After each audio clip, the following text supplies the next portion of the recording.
ଓଡ଼ିଶାର ବହୁ ପ୍ରସିଦ୍ଧ ଶୈବପୀଠ ମାନଙ୍କ ମଧ୍ୟରୁ ଆରଡ଼ି ବାବା ଆଖଣ୍ଡଳମଣି ପୀଠ ଅନ୍ୟତମ। ଭଦ୍ରକ ଜିଲ୍ଲା ଆରଡ଼ିଠାରେ ବାବା ଆଖଣ୍ଡଳମଣି ହଜାର ହଜାର ବର୍ଷ ତଳୁ ପୂଜା ପାଇ ଆସୁଛନ୍ତି। ଲୋକ ମୁଖରୁ ଜାଣିବାକୁ ମିଳେ, ଅନନ୍ତ ନାମକ ଜଣେ ଲୋକ ବିଲରେ ହଳ କରୁଥିବା ସମୟରେ ଲଙ୍ଗଳର ମୁନ ମାଟି ତଳେ ଥିବା ଏକ କଳା ମୁଗୁନି ପଥରରେ ବାଜିଥିଲା, ଆଉ ସେହି ପଥରରୁ ବହୁ ରକ୍ତସ୍ରାବ ହୋଇଥିଲା। ଅନନ୍ତ ଏ ବାବଦରେ ଜମିର ମାଲିକ ବା ଜମିଦାରକୁ ସବୁ କଥା କହିବା ପରେ ସେଠାରେ ସମସ୍ତେ ଉପସ୍ଥିତ ହୋଇ ଏହା ଶିବଲିଙ୍ଗ ବୋଲି ଜାଣିବାକୁ ପାଇଥିଲେ। ପ୍ରଭୁ ଭୋଳାନାଥ ସେଠାରେ ଆବିର୍ଭାବ ହୋଇଛନ୍ତି ବୋଲି ସେଠାକାର ବାସିନ୍ଦା ଭକ୍ତି ମନରେ ସେହି ଶିବଲିଙ୍ଗକୁ ପୂଜାର୍ଚ୍ଚନା କଲେ, ଯାହା ପରବର୍ତ୍ତୀ ସମୟରେ ବାବା ଆଖଣ୍ଡଳମଣି ନାମରେ ପ୍ରସିଦ୍ଧି ଲାଭ କଲା। ପୂର୍ବ ଅପେକ୍ଷା ମନ୍ଦିରର ରୂପରେଖ ବର୍ତ୍ତମାନ ପୁରା ପରିବର୍ତ୍ତନ ହୋଇସାରିଛି। ଓଡ଼ିଶାର କୋଣ ଅନୁକୋଣରୁ ନିୟମିତ ହଜାର ହଜାର ସଂଖ୍ୟାରେ ଭକ୍ତମାନେ ବାବାଙ୍କ ଦର୍ଶନ କରିବାକୁ ଆସିଥାନ୍ତି। ମନ୍ଦିର ପରିସରରେ ବହୁ ଭୋଗ ଦୋକାନ, ଦୀପ ଦୋକାନ ରହିଥିବା ବେଳେ ପ୍ରଭୁଙ୍କ କୁଣ୍ଡ ଜଳ ବୋତଲ ଭିତରେ ରଖାଯାଇ ବିକ୍ରୟ କରାଯାଉଅଛି।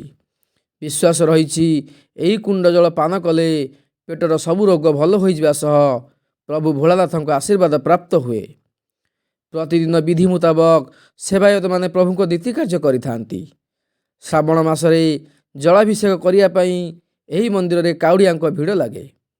ଶିବରାତ୍ରି ଦିନ ଲକ୍ଷ ଲକ୍ଷ ଭକ୍ତଙ୍କର ଭିଡ଼ ଜମେ ଆଖଣ୍ଡଳମଣି ପୀଠରେ। ମହାଦୀପ ଦେଖିବା ପାଇଁ ଅସଂଖ୍ୟ ଲୋକଙ୍କର ଭିଡ଼ ଜମେ ମନ୍ଦିର ପ୍ରାଙ୍ଗଣରେ। ପୁରାତନ କାଳୁ ମନ୍ଦିର ପରିସରରେ ଏକ ବିରାଟ ପୁଷ୍କରଣୀ ମନ୍ଦିରର ଶୋଭାବର୍ଦ୍ଧନ କରୁଛି। ମନ୍ଦିର ପ୍ରଶାସନ ପକ୍ଷରୁ ଭକ୍ତମାନଙ୍କ ଦର୍ଶନ ନିମନ୍ତେ ସବୁ ପ୍ରକାରର ସୁରକ୍ଷା ବ୍ୟବସ୍ଥା କରାଯାଇଛି। ମନ୍ଦିର ଭିତରକୁ ପ୍ରବେଶ କରିବା ପାଇଁ ଏକ ମୁଖ୍ୟ ଦ୍ୱାର ରହିଥିବା ବେଳେ ପ୍ରସ୍ଥାନ ପାଇଁ ମଧ୍ୟ ଏକ ମୁଖ୍ୟ ଦ୍ୱାର ରହିଛି, ଯେଉଁଠି ଜଣେ ପୁରୁଷ ଜଣେ ମହିଳା ସୁରକ୍ଷା କର୍ମୀ ସବୁବେଳେ ଉପସ୍ଥିତ ରହିଥାନ୍ତି। କେବଳ ଓଡ଼ିଶା ନୁହେଁ, ଓଡ଼ିଶା ବାହାରୁ ମଧ୍ୟ ନିୟମିତ ଲୋକମାନେ ଏଠାକୁ ଆସିଥାନ୍ତି। ମନ୍ଦିର ପ୍ରଶାସନ ପକ୍ଷରୁ ପ୍ରସାଦ ସେବନର ସୁବ୍ୟବସ୍ଥା ରହିଛି।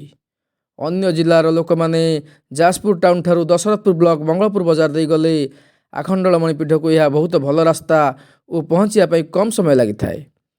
ଯଦି କେହି ରହିବା ପାଇଁ ଚାହିଁବେ ତେବେ ନିକଟରେ ହୋଟେଲ ଏବଂ ଲଜର ସାହାଯ୍ୟ ମଧ୍ୟ ନେଇପାରିବେ। ସେହିପରି ଭକ୍ତମାନଙ୍କର 2 ଚକିଆ 4 ଚକିଆ ଗାଡ଼ି ରହିବା ପାଇଁ ପାର୍କିଂର ମଧ୍ୟ ସୁବିଧା ରହିଛି।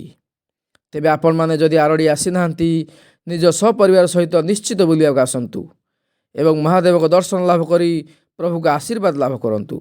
ରହିଲି, ଜୟ ବାବା ଆଖଣ୍ଡଳମଣି।